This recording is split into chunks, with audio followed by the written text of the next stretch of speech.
Ya, jadi saya stop share dulu supaya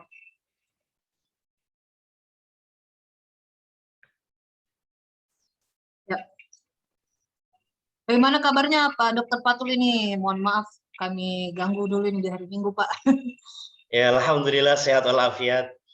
Ya, Gimana kabar Ibu Fatimah dan Pak Harsa? alhamdulillah baik, Pak. Jadi ini kami Alhamdulillah baik Pak Fatul, ketemu lagi. Assalamualaikum. Waalaikumsalam warahmatullahi wabarakatuh. kita berdua ini Pak, dua kelompok ini Pak. Jadi Oh, dua kelompok ya. Luar biasa. Kompak. latarnya beda Pak ya. Jadi di situasi yang berbeda. Pak Fatul, jadi kita materinya nanti mengenai tema kita. Jadi saya serahkan saja untuk sesi pertama. Pak Fatul silakan untuk memaparkan materinya, kemudian nanti dilanjutkan oleh sesi tanya jawab. Kemungkinan juga Pak Fatul, siapa tahu ada mahasiswa yang pada saat Pak Fatul memberikan pemaparan ada yang interupsi bertanya, apakah diperbolehkan Pak? Maksudnya diskusi tanya jawab gitu, Bu? Ya. Iya, silahkan. Ya, kita lebih banyak diskusinya insya Allah nanti. Ya, oke. Jadi saya ingatkan saja Bapak dan adik-adik semua, waktu kita adalah 1 jam dari sekarang. Silakan adik-adik, jika ada pertanyaan atau komentar, mungkin bisa raise hand nanti atau bisa diketik di kolom chat saja ya. Nanti saya akan pandu untuk tanya jawabnya. Silakan Pak Fatul. Ya, langsung saja Bu ya. Ya Pak. Saya bisa share screen? Ya oke.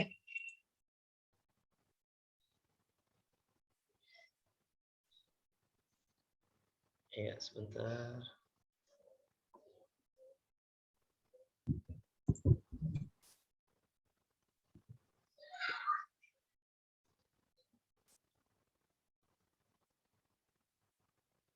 Ya. Bismillahirrahmanirrahim. Assalamualaikum warahmatullahi wabarakatuh. Waalaikumsalam warahmatullahi wabarakatuh. Ya. Alhamdulillah, salatu wassalamu ala rasulillah wa ala alihi wa ashabihi wa man wala wa ba'd. Qala rabbi syrah li sadri wa yassir li amri wa hlul 'uqdatam min lisani yafqahu qawli. Alhamdulillah, segala puji dan syukur kita panjatkan kehadirat Allah Subhanahu wa taala yang mana pada siang hari ini masih memberikan kemudahan bagi kita untuk kita bersama-sama duduk dalam secara virtual ya, secara virtual ya dalam program Modul Nusantara ini ya, dan saya ucapkan terima kasih yang sebesar-besarnya kepada Ibu Fatimah yang telah memberikan kesempatan bagi saya untuk menyampaikan materi ya. Jadi materi yang ingin saya sampaikan ya ini secara spesifik tadi sebagaimana disampaikan oleh Ibu Fatimah adalah ajaran agama Islam untuk kesatuan bangsa Indonesia ya. Jadi ajaran agama Islam untuk kesatuan bangsa Indonesia.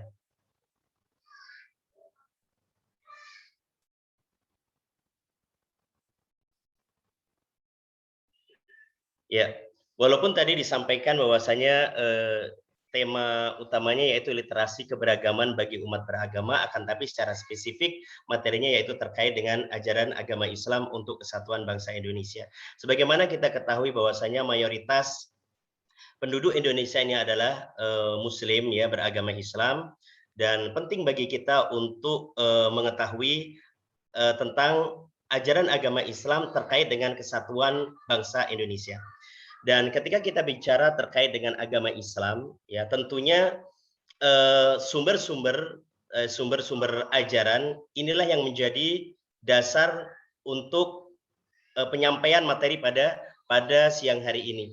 Jadi karena ini materinya terkait dengan ajaran agama Islam dan kita oleh karenanya saya selaku pemateri hanya akan menyampaikan terkait dengan ajaran agama Islam terkait kesatuan bangsa Indonesia. Jadi saya tidak akan menyinggung ajaran agama lain atau terkait dengan undang-undang. Jadi di sini fokus materinya yaitu tentang ajaran agama Islam terkait dengan kesatuan bangsa Indonesia. Agama Islam ya Ya, agama Islam mencintai persatuan dan membenci perpecahan. Ya. Jadi agama Islam ini mencintai persatuan dan membenci perpecahan. Allah Subhanahu wa taala berfirman di dalam Al-Qur'an, "Wa'tasimu bihablillahi jami'an wa la tafarraqu." Ya, wa'tasimu, dan berpegang teguhlah kamu semuanya kepada tali agama atau tali agama Allah, wa la tafarraqu, dan janganlah kamu bercerai-berai. Ya. Ini di dalam surat Ali Imran ayat 103. Di sini Allah memerintahkan kita sebagai hamba-hambanya untuk berpegang teguh dengan agama atau dengan tali Allah. Yang artinya kita diperintahkan untuk bersatu. Wala tafarraqu, dan janganlah kalian bercerai-berai. Ini menandakan bahwasanya Allah Subhanahu wa taala melarang kita hamba-hambanya untuk perpecahan, ya, untuk melakukan perpecahan atau untuk menimbulkan perpecahan, baik itu dalam skala besar ataupun skala yang kecil. Ya, jadi perpecahan di dalam suatu negara itu adalah sesuatu yang dibenci oleh Allah, ataupun dalam suatu lembaga atau dalam suatu organisasi, bahkan perpecahan di dalam rumah tangga pun, ya, antara suami dan istri, ini adalah sesuatu yang paling dibenci oleh Allah. Ya, makanya sering kita mendengar abghadul halali ilallah at-thalaq. Ya, jadi sesuatu yang halal yang paling dibenci oleh Allah itu adalah perceraian. Halal tapi dibenci oleh Allah, ya, adalah perceraian. Karena dengan seseorang atau suami istri itu terjadi perceraian antara suami istri, ini terjadi perpecahan, dan perpecahan walaupun dalam skala kecil itu sangat dibenci oleh Allah Subhanahu wa taala. Karena agama Islam ini sangat mencintai persatuan dan membenci perpecahan.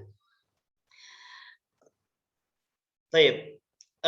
Ayat yang kita baca tadi ini memiliki asbabun nuzul. Apa itu asbabun nuzul? Asbabun nuzul artinya adalah sebab-sebab turunnya ayat, ya. Jadi kenapa Allah Subhanahu wa taala? Jadi terkadang ada ayat-ayat di dalam Al-Qur'an itu diturunkan oleh Allah Subhanahu wa taala dikarenakan suatu peristiwa, ya. Atau ada seseorang yang bertanya kepada Rasul Shallallahu alaihi wasallam, kemudian Rasulullah menunggu wahyu dari Allah. Itu disebut dengan asbabun nuzul, sebab-sebab turunnya ayat Al-Qur'an kepada Rasul Shallallahu alaihi wasallam. Ayat yang kita baca tadi yang merupakan perintah, ya, kita agar bersatu, ya, dan agar kita tidak bercerai-berai. Ini diturunkan di kota Madinah, bahwasanya di kota Madinah ini ada dua suku yang selalu berseteru, yaitu suku Aus dan Khazraj, ya. Jadi ada dua suku Aus dan suku Khazraj yang sudah lama sekali di masa jahiliyah, mereka itu tidak pernah akur. Jadi saling bertempur, saling berantem, pokoknya yang dari Aus tidak boleh menikah dengan Khazraj, yang Khazraj tidak boleh menikah dengan Aus. Pokoknya seolah-olah ada pembatas antara kedua suku tersebut. Kemudian ketika datang Islam, ya, dua suku ini berbondong-bondong untuk masuk ke dalam agama Islam. Dan ternyata Rasul Shallallahu alaihi wasallam setelah hijrah dari Mekah ke Madinah, beliau mampu menyatukan Aus dan Khazraj ini menjadi seolah-olah satu keluarga.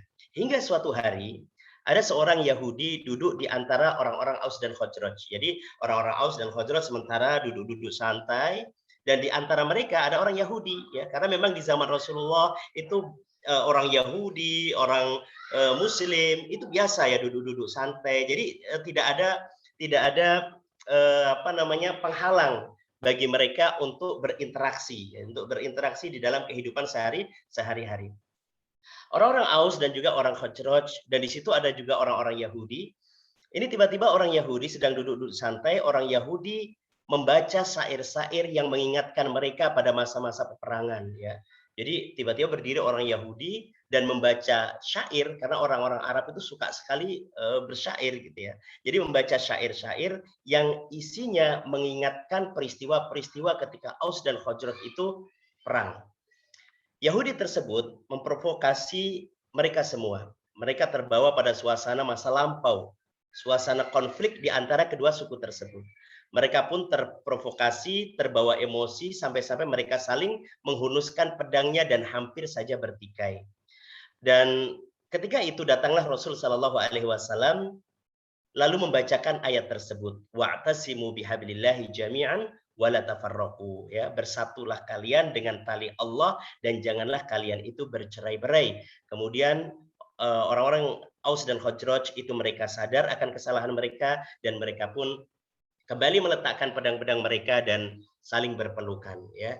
Jadi ini menunjukkan bahwasanya pada dasarnya ajaran agama yang dibawa oleh Rasul Shallallahu Alaihi Wasallam ini menyeru kepada persatuan dan tidak menginginkan adanya perpecahan. Lalu bagaimana kita membangun sebuah persatuan di dalam negeri yang majemuk seperti ini, ya, seperti di Indonesia. Di Indonesia penduduknya terdiri dari berbagai macam suku, berbagai macam bahasa, bahkan berbagai macam agama, ya.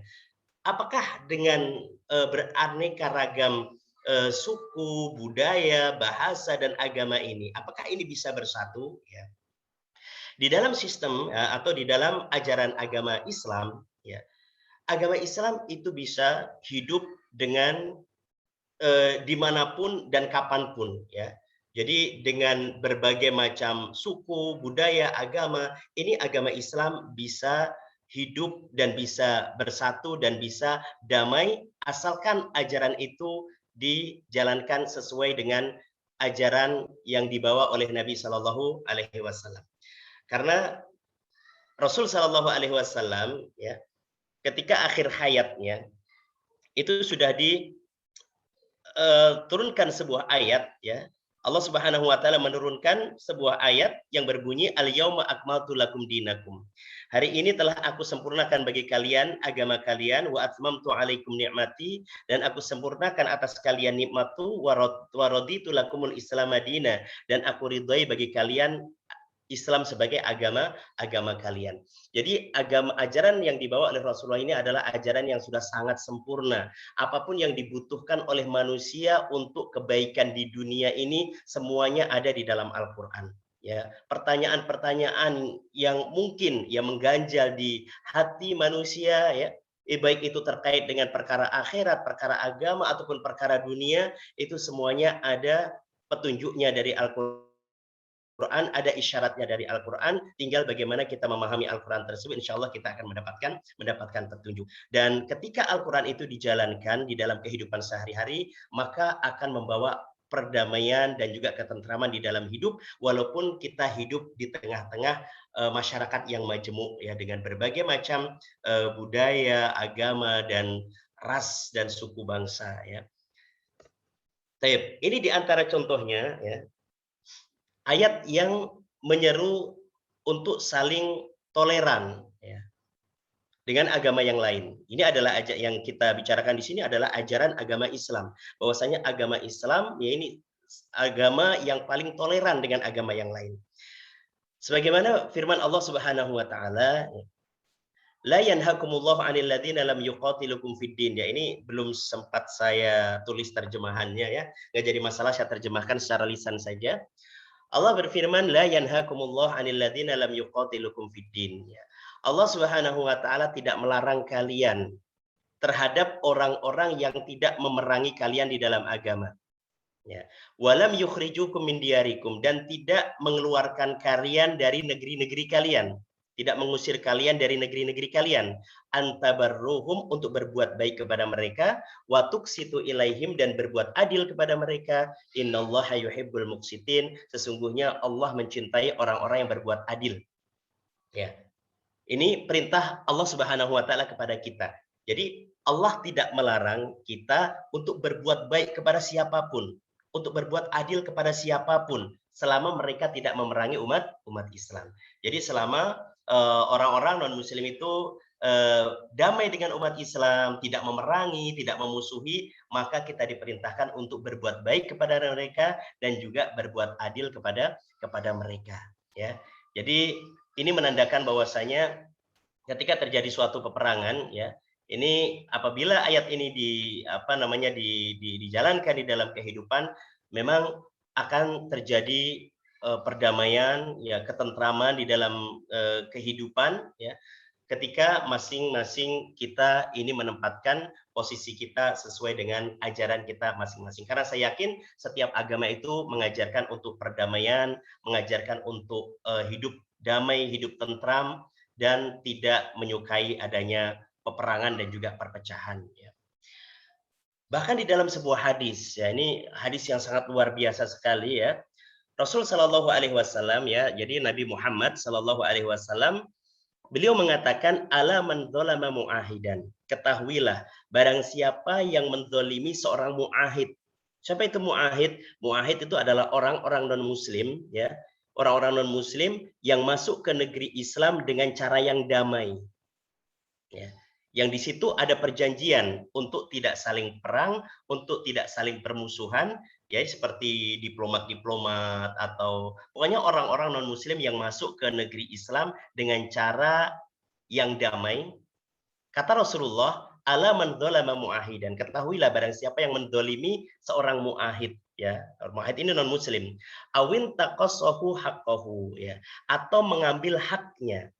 Au kallafahu fawqa taqatihi. Atau kalau misalnya dia menjadi pekerja atau karyawan, kemudian dibebani di luar dari kemampuannya, au akhadha minhu syai'an bighairi tibi nafsin minhu, atau mengambil darinya sesuatu tanpa ada keridhaan darinya, fa ana hajijuhu yaumal qiyamah, maka aku akan menjadi pembelanya kelak pada hari kiamat. Ya. Jadi Rasul Shallallahu Alaihi Wasallam siap untuk menjadi pembela orang yang dizalimi tersebut. Walaupun orang yang dizalimi itu tidak seagama, tidak seakidah dengan Rasul Shallallahu Alaihi Wasallam. Jadi kalau misalnya ada orang Muslim ya yang menzalimi orang non Muslim, ya orang non Muslimnya itu adalah orang yang damai, tidak memusuhi, itu sesuatu yang sangat dibenci oleh Rasulullah, dan Rasulullah kelak pada hari kiamat siap untuk menjadi pembela orang yang dizalimi tersebut pada hari kiamat. Ini karena Rasul Shallallahu Alaihi Wasallam ini tidak menyukai kezaliman, ya. Baik kezaliman itu dilakukan oleh orang Islam atau orang non Muslim, Rasul Shallallahu Alaihi Wasallam sama sekali tidak menyukai kezaliman. Bahkan kalau ada orang Islam yang menzalimi orang non Muslim yang baik, yang tidak memusuhi umat Islam, itu Rasul Shallallahu Alaihi Wasallam sangat membencinya dan siap untuk menjadi pembelanya kelak pada hari kiamat. Ya. Di dalam sebuah hadis yang lain ya Rasulullah mengatakan man qatala nafsan muahidan lam yarih raihatal jannah. Barang siapa yang membunuh ya seorang yang muahid.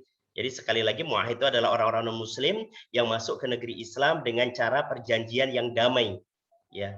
Barang siapa yang membunuh mereka lam yarih raihatal jannah, maka tidak akan mencium bau surga. Wa inna rihaha la yujadu min masirati arba'ina aman, dan sesungguhnya aroma surga atau bau surga itu sudah bisa dicium dari perjalanan 40 tahun. Jadi kalau ada orang berjalan 40 tahun, ya itu sudah jauh sekali, itu aroma surga atau baunya surga sudah bisa tercium. Dan orang yang membunuh orang non muslim yang baik yang tidak memerangi umat Islam ya dibunuh, berarti dibunuh dengan cara zalim, maka kata Rasul Shallallahu Alaihi Wasallam itu tidak akan mencium baunya surga ya. Jadi dari sini sudah jelas sekali ya bahwasanya agama Islam sama sekali tidak membolehkan adanya kezaliman, adanya penganiayaan kepada orang-orang non-muslim, bahkan ancamannya juga sangat berat ya, ancamannya sangat berat. Ini menandakan bahwasanya agama Islam ini adalah agama yang mengajarkan untuk saling toleransi antar umat beragama ya, tidak saling menyakiti, tidak saling menzalimi, tidak saling mengganggu ya, hidup damai ya. Bahkan hadis ini juga menjadi landasan bagi kita untuk saling menghormati di dalam kehidupan bersama di tengah masyarakat yang majemuk seperti saat ini.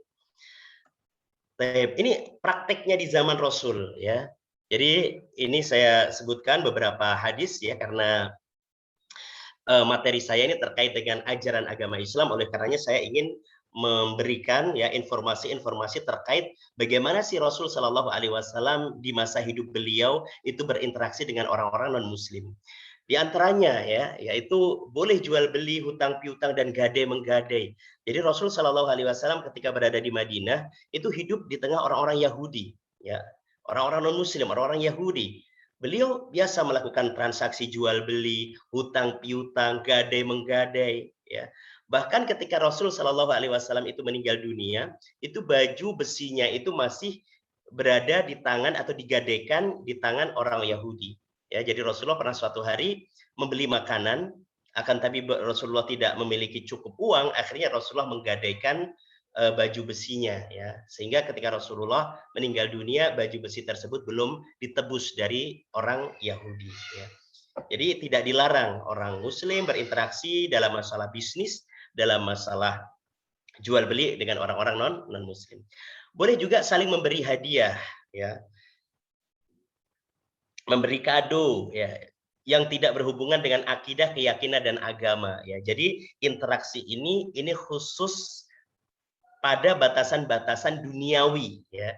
Tidak ada kaitannya dengan akidah ya, karena masalah akidah, masalah agama itu lakum dinukum waliyadin. Bagimu adalah agamamu, bagiku adalah agamaku. Jadi interaksi ini batasannya hanya dalam perkara-perkara duniawi saja ya. Boleh saling memberikan hadiah. Misalnya ada orang non muslim yang teman kita, teman di kantor kita atau teman kuliah kita sedang menikah misalnya ya, kemudian kita bawa kado, bawa hadiah, tidak dilarang di dalam agama Islam ya. Ya. Contoh yang lain misalnya ya, boleh memakan makanan bahkan sembelihan ahli kitab. Ya, bukan yang lainnya ya. Jadi kalau di dalam Al-Qur'an pada dasarnya itu boleh bagi kita untuk memakan makanan orang-orang non muslim ya, khususnya orang-orang ahli kitab ya. Sebagaimana firman Allah, al-yauma uhilla lakumut thayyibat. Hari ini dihalalkan bagi kalian segala sesuatu yang baik. Wa ta'amul ladzina utul kitaba hillul lakum wa ta'amukum hillul lahum. Dan makanan-makanan ahli kitab itu halal bagi kalian dan makanan kalian juga halal bagi mereka. Tapi dengan catatan cara menyembelihnya ya seperti yang dilakukan oleh orang Islam, karena sebenarnya ajaran mereka pun di dalam menyembelih hewan itu bukan disetrum, bukan dipukul, bukan ya. Jadi cara menyembelih hewan itu pada dasarnya adalah sama ya, adalah sama. Jadi dengan dipotong menggunakan alat yang tajam, kemudian kerongkongannya terputus, tenggorokannya terputus ya, kemudian juga dua aliran darah yang ada di leher itu juga terputus ya. Jadi selama menyembelihnya itu dengan cara yang benar seperti itu ya, dan ketika menyembelih tidak menyebut nama selain Allah ya, tidak dijadikan sebagai persembahan kepada selain Allah, maka pada dasarnya boleh untuk memakan sesembelihan mereka.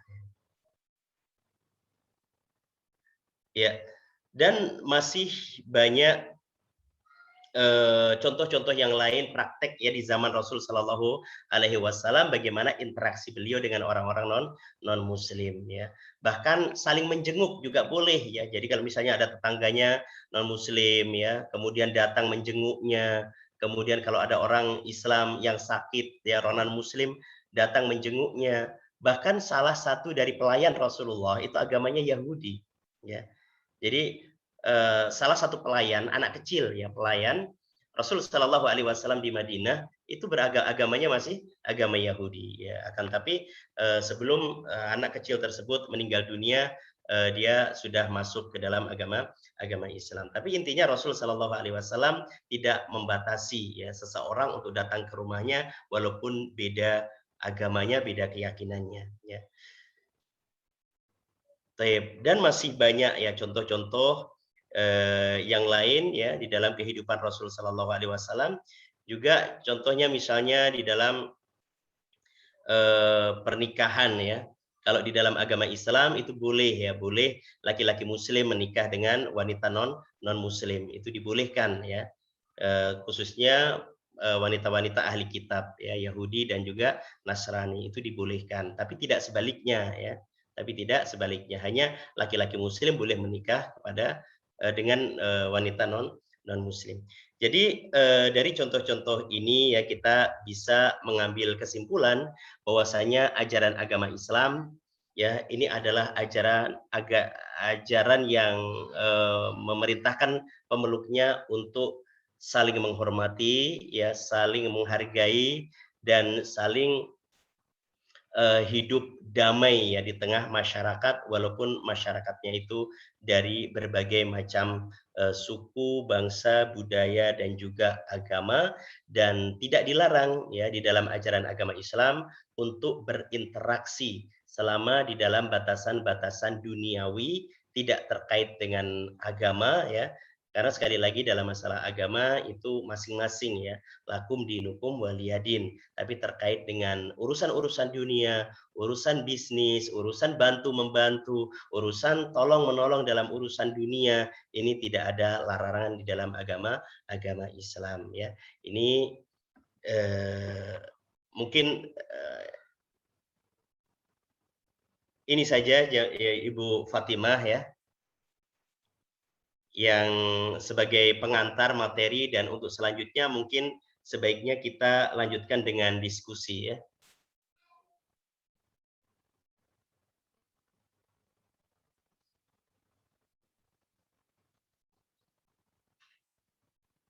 Ya, Ibu Fatimah.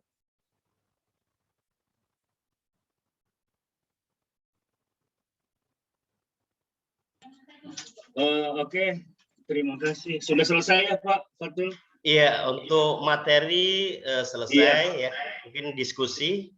Iya, oke. Saya mengganti Ibu Fatimah dulu. Silahkan adik-adik. Oh ini Ibu Fatimah sudah bergabung. Silahkan Bu Fatimah. Ya, terima kasih Pak Dr. Fatul. Ya, ini materinya sangat menarik ya Pak, apalagi berkaitan dengan toleransi antar umat beragama. Jadi tadi adik-adik sudah mendengar ada pemaparan mengenai apa-apa saja dari ajaran-ajaran Islam yang sebenarnya agama Islam ini adalah agama toleran.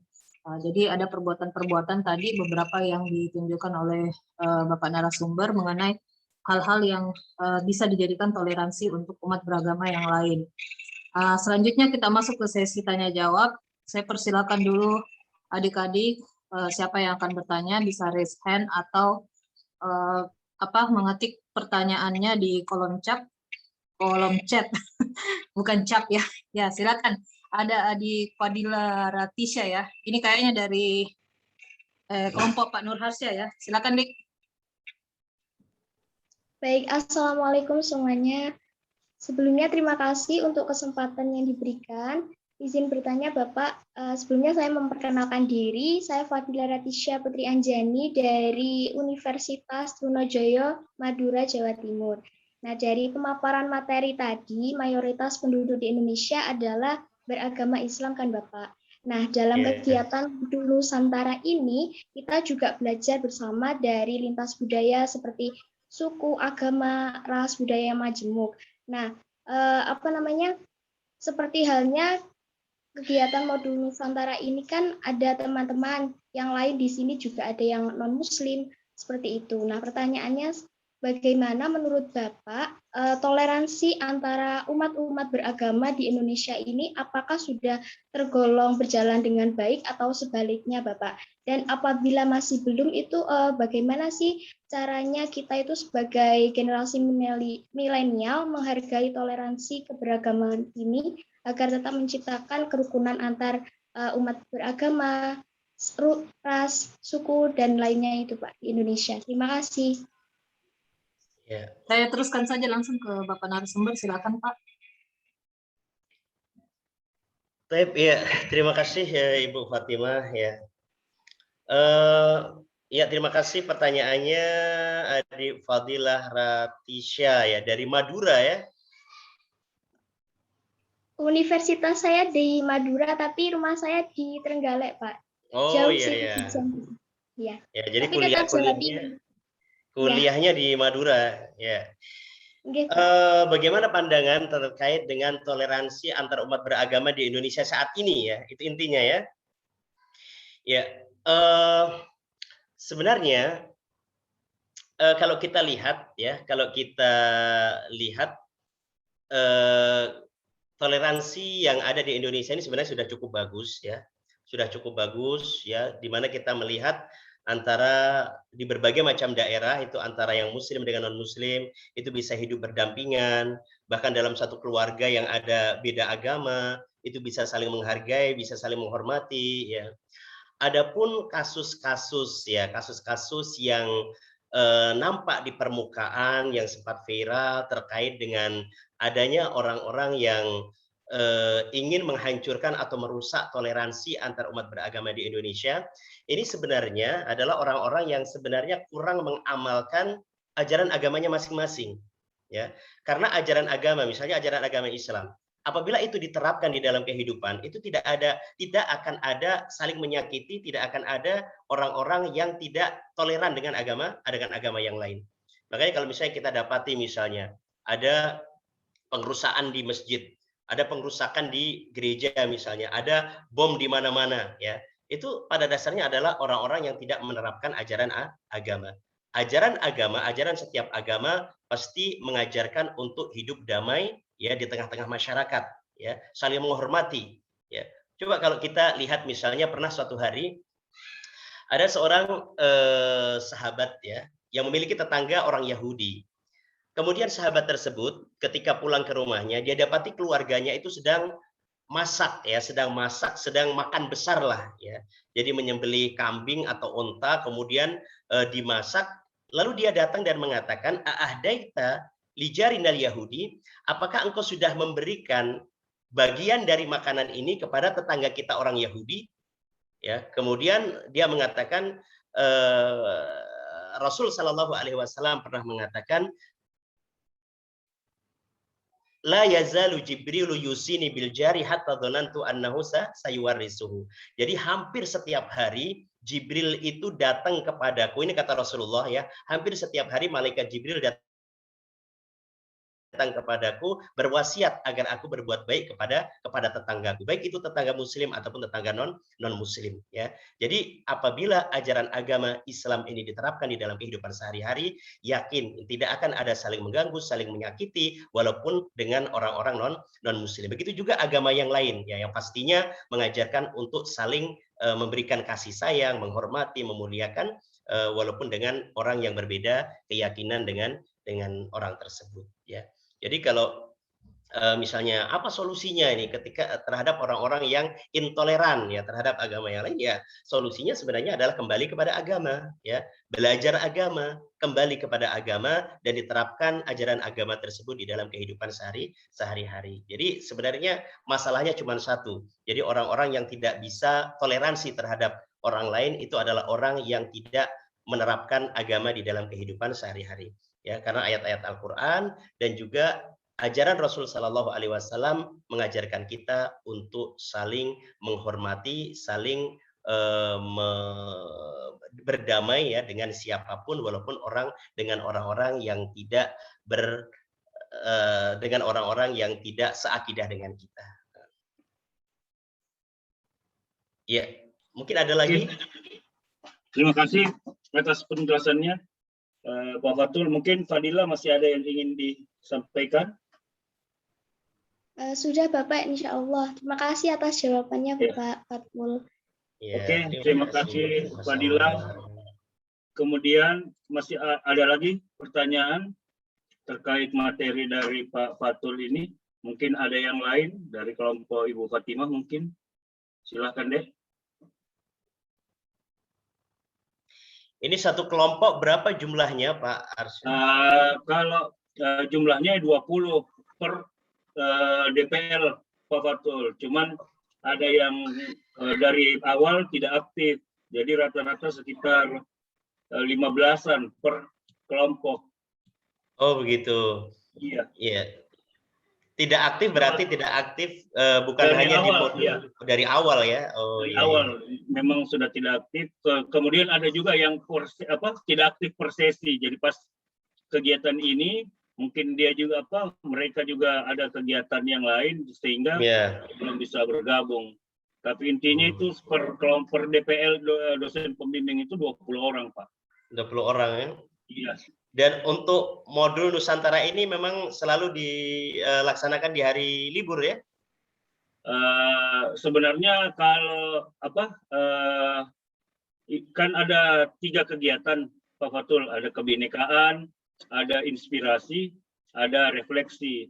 Yang memakai narasumber itu adalah kegiatan inspirasi dan refleksi. Jadi sebenarnya kita menyesuaikan dengan jadwal narasumbernya.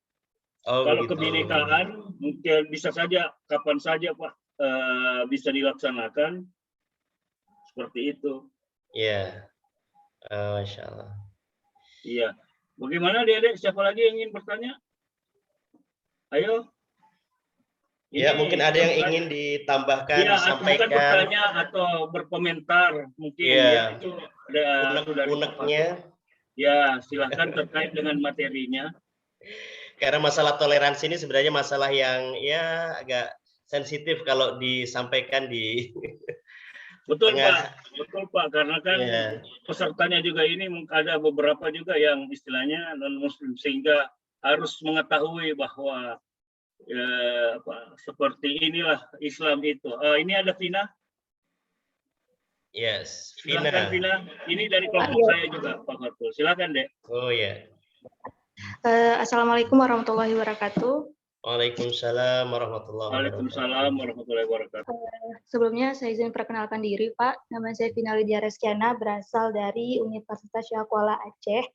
Jadi saya salah satu dari peserta kelas Bapak Nur Harsya. Jadi Pak, pertanyaannya juga tidak jauh dari sikap toleransi antara sesama agama. Nah, jadi kan ini temanya yaitu tentang literasi keberagaman umat beragama, yaitu mendominan tentang agama Islam, karena di Indonesia dominan agama Islam.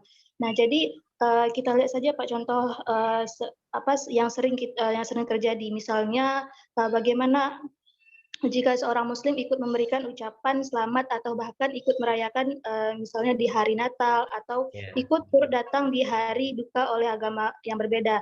Nah, itu bagaimana Pak sikap toleransinya? Terima kasih Pak. Silakan gimana, langsung Pak aja Arsya? Pak Fatul. Langsung Langsung saja. aja. Saya juga sebenarnya pertanyaannya mirip, mau juga bertanya seperti itu. Apakah bolehkah kita ini yang umat Muslim apabila diundang atau mengucapkan perayaan hari raya untuk agama lain? Soalnya banyak biasanya kami dengar bahwa di Islam sendiri itu ada yang kalau kita mengucapkan seumpama minal aidin, ada juga yang tidak mengucapkan, terus ulang tahun juga begitu Pak Fatul. Di Islam sendiri saya tahunya ada orang-orang yang seperti itu. Mungkin pencerahan dari Pak Fatul ini bisa memberikan refleksi tentang literasi keberagaman umat beragama ini. Mungkin juga adik-adik bisa mengetahui hal-hal seperti itu. Silakan Pak. Ya, ya terima kasih Pak Nur Harsya ya. Memang masalah ini memang masalah yang selalu hangat ya, apalagi di akhir-akhir tahun miladiah ya, bulan-bulan Desember, bulan ini biasanya hangat diperbincangkan masalah ini ya. Apakah seorang Muslim itu boleh mengucapkan selamat hari Natal atau selamat kepada pemeluk agama yang lain ketika berhari raya ya? Apakah boleh juga memakai atribut-atribut yang biasa dipakai di hari-hari raya tertentu misalnya? Ini selalu hangat untuk diperbincangkan. Akan tetapi masing-masing agama ini memiliki ajarannya masing-masing. Dan setiap pemeluk agama ya, ini setidaknya juga menghormati dan juga memahami ya, ketika memang ajaran agama lain itu memang tidak sesuai dengan apa yang kita inginkan. Seperti contohnya adalah kasus yang atau masalah yang ditanyakan oleh adik tadi yang dari Aceh, bahwasanya toleransi di dalam Islam ya, hubungan antara Muslim satu dengan orang non Muslim itu ya, toleransi hanya memiliki batas-batasan ya. Batas-batasannya itu adalah di dalam perkara-perkara duniawi saja, tidak berkaitan dengan agama, tidak berkaitan dengan keyakinan, dan juga tidak berkaitan dengan akidah. Ini yang harus dipahami oleh orang Islam ya, bahwasanya toleransi yang dibolehkan, yang diajarkan oleh Allah di dalam Al-Quran dan juga Rasulullah di dalam hadisnya itu terkait dengan perkara-perkara dunia, masalah jual beli, ya, masalah gadai menggadai, masalah bisnis, ya, masalah bantu membantu, hubungan antara tetangga satu dengan tetangga yang lainnya, masalah gotong royong itu dibolehkan dalam perkara-perkara dunia. Tapi ketika itu terkait dengan masalah agama, ya, itu sudah jelas lakum dinukum waliyadin. Bagimu adalah agamamu, bagiku adalah agamaku, ya.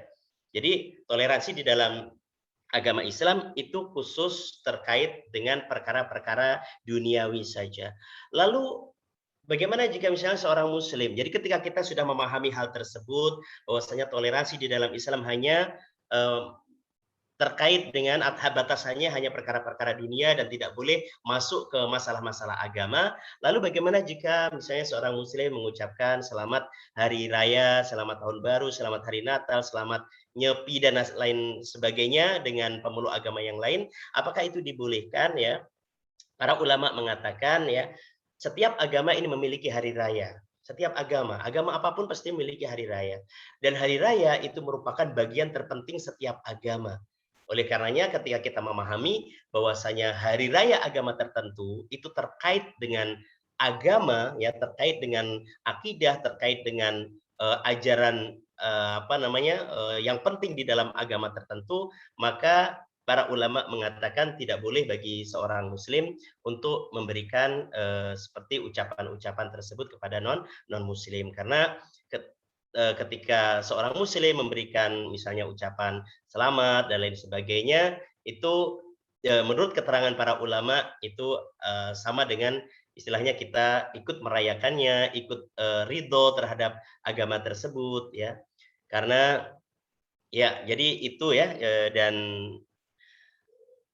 ini yang harus dipahami, ya, yang harus dipahami di dalam ajaran kita. Dan juga ketika kita memiliki teman-teman dari non muslim juga setidaknya ketika misalnya ada temannya yang tidak mau mengucapkan selamat hari raya dan lain sebagainya, setidaknya juga bisa memahami, ya, bahwa saya di dalam ajaran agama Islam itu terkait dengan agama itu kita tidak boleh untuk masuk ke dalam ranah tersebut, ya. Jadi dengan saling memahami, saling menghargai ajaran masing-masing, ini setidaknya akan tercipta sikap toleransi antar umat beragama, ya. Jadi agama kita pegang, kita praktekkan di dalam kehidupan kita, dan insya Allah kalau kita praktekkan itu tidak akan menodai, dengan kita tidak mengucapkan selamat dan lain sebagainya, itu insya Allah tidak akan menodai keharmonisan toleransi antar umat beragama di Indonesia, ya. Ya. Oke. Mungkin ada hal yang lain yang ingin disampaikan. Ya, terima kasih Pak Fatul. Saya persilahkan kepada adik-adik yang lain, silahkan untuk memberikan pertanyaan atau komentar terkait materi yang dibawakan oleh Pak Fatul. Ayo adik-adik. Pak, Silakan. Pak, jadi terkait dengan itu, bagaimana batasan yang seharusnya kita lakukan, Pak? Oh ya, silakan Pak Fatul. Iya, batasan-batasan, ya. Batasan yang bagaimana? Kalau batasan toleransi itu hanya dalam perkara-perkara dunia saja, ya.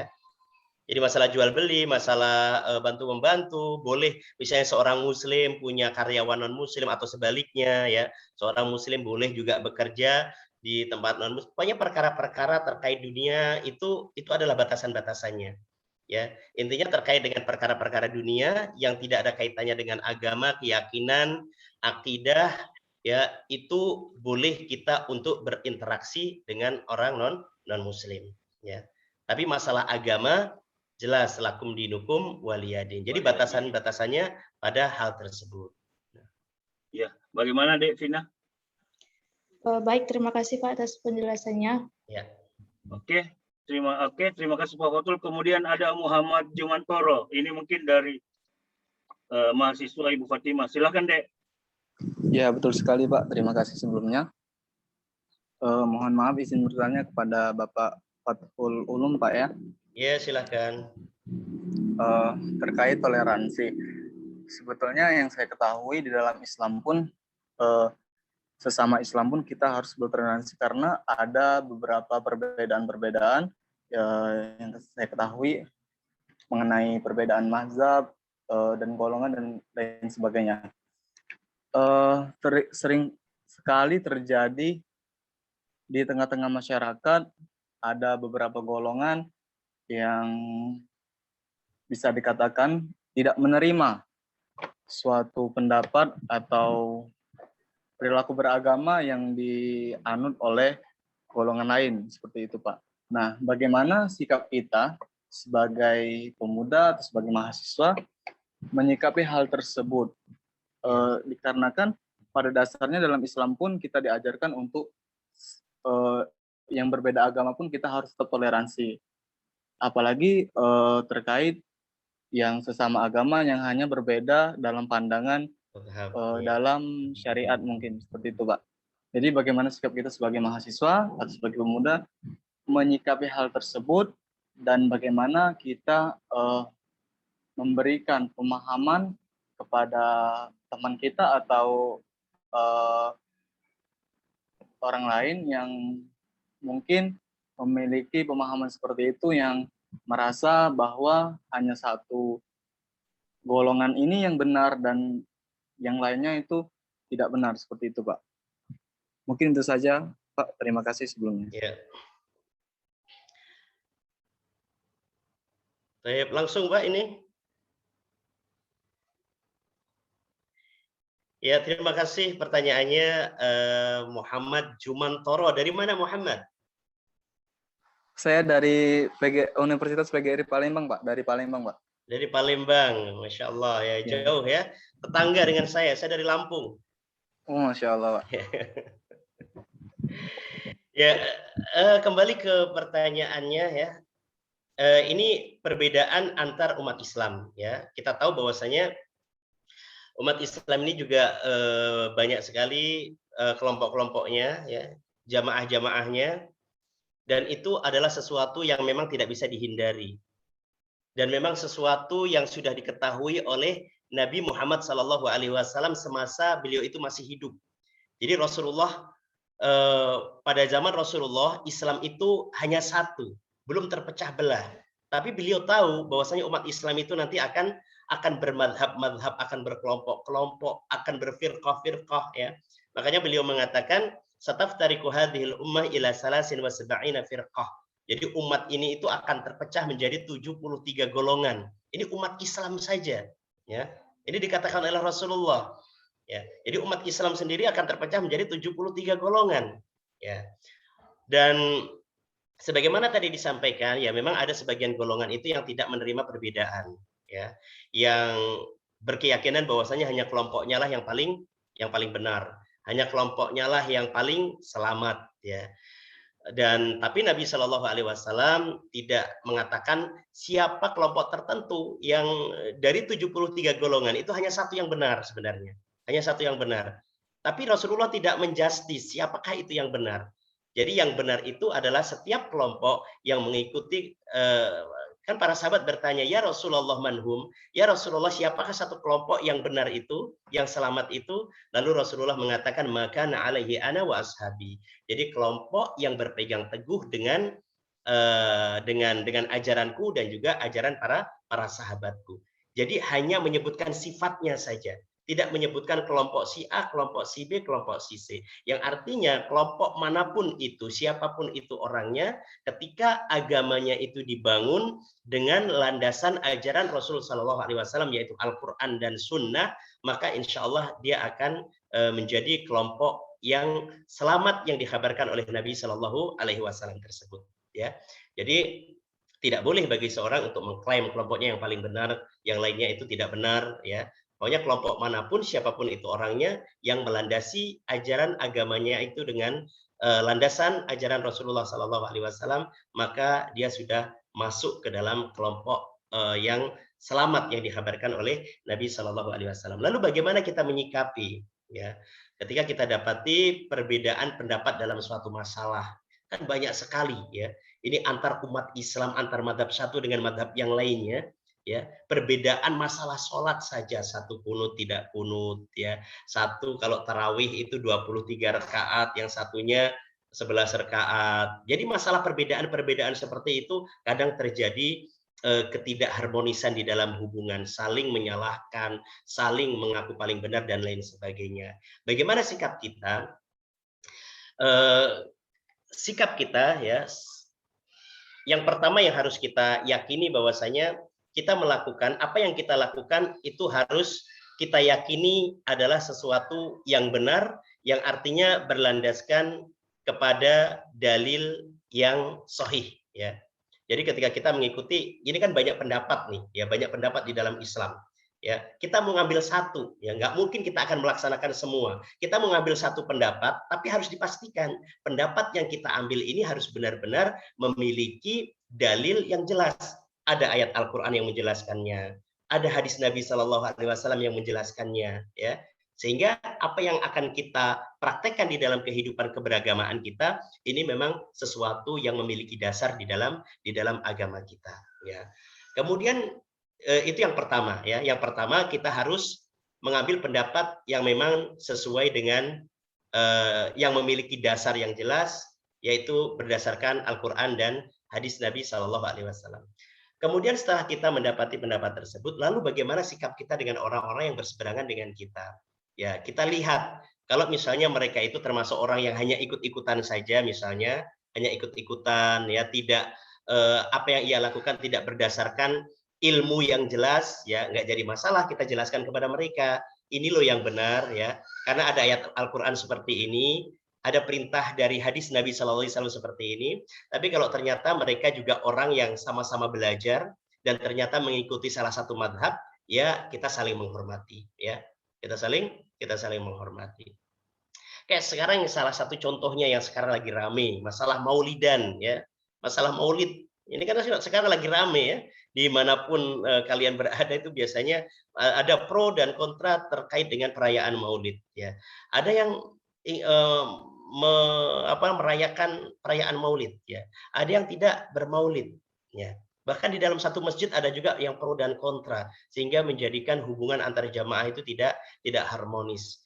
Ya, bagi yang harus kita pahami bahwasanya dua kelompok tersebut, baik yang maulid ataupun yang tidak maulid, ya, itu adalah sebenarnya adalah orang-orang yang cinta kepada Rasul.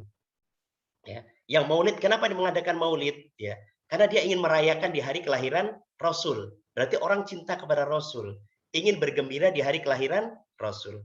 Ya, sehingga mereka mengadakan maulid. Jadi mereka mengekspresikan kecintaannya itu dengan merayakan maulid. Adapun orang yang tidak merayakan maulid, ya, jangan dianggap mereka itu tidak cinta Rasul, ya. Kenapa mereka tidak merayakan maulid? Karena menurut keyakinannya bahwasanya ketika maulid itu merupakan bagian dari agama, dan ketika itu bagian dari agama harus ada dalilnya atau harus ada petunjuknya dari Nabi Shallallahu Alaihi Wasallam. Jadi mereka mencintai Rasulullah dengan caranya sendiri, yaitu memurnikan ajaran Rasulullah, tidak menambah-nambah, tidak mengurangi, dan juga tidak mengubah-ubahnya. Itulah bukti kecintaan mereka kepada Rasul Shallallahu Alaihi Wasallam, yaitu memurnikan ajaran Rasulullah dan tidak mengubah-ubah ajaran Rasulullah.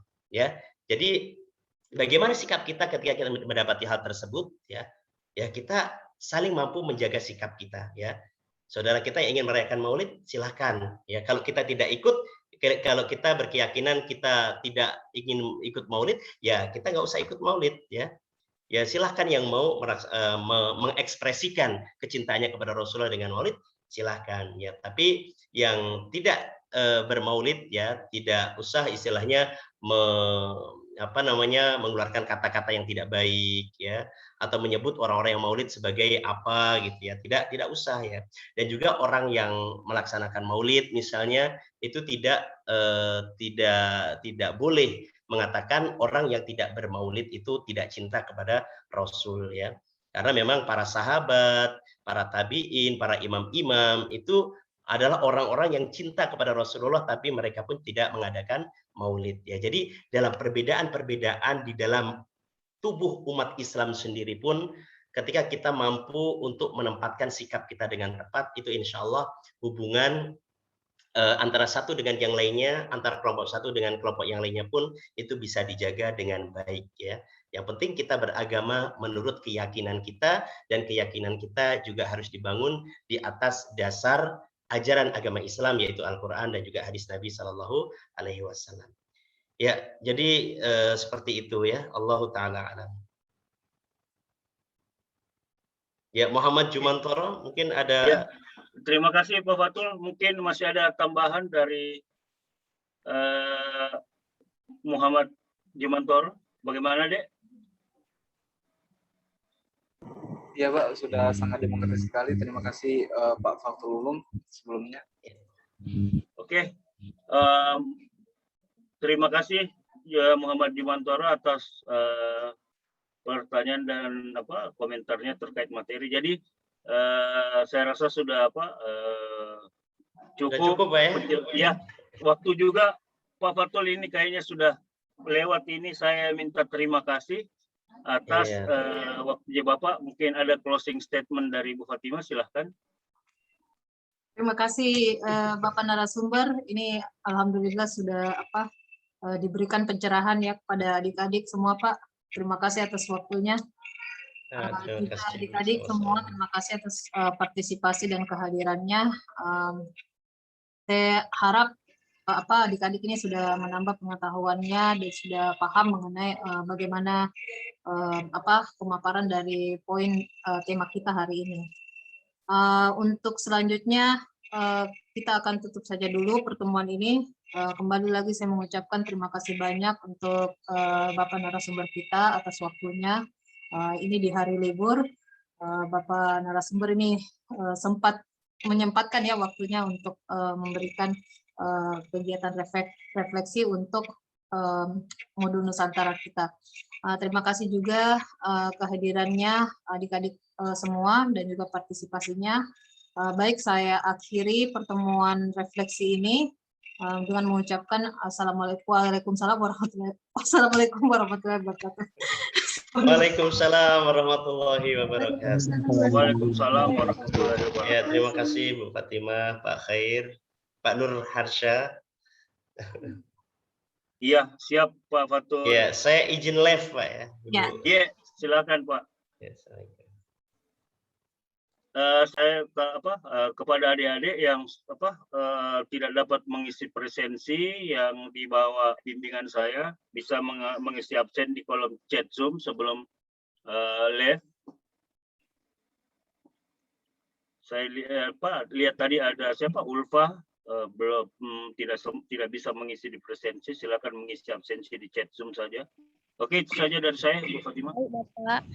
Untuk mahasiswa saya, silakan nanti juga ke Spada, nanti akan dibuatkan untuk daftar hadirnya atau presensinya. Itu saja, saya juga izin lead meeting ya. Kita sudahi pertemuan ini, terima kasih semuanya. Assalamualaikum warahmatullahi wabarakatuh. Waalaikumsalam warahmatullahi wabarakatuh. Terima kasih Ibu. Terima kasih.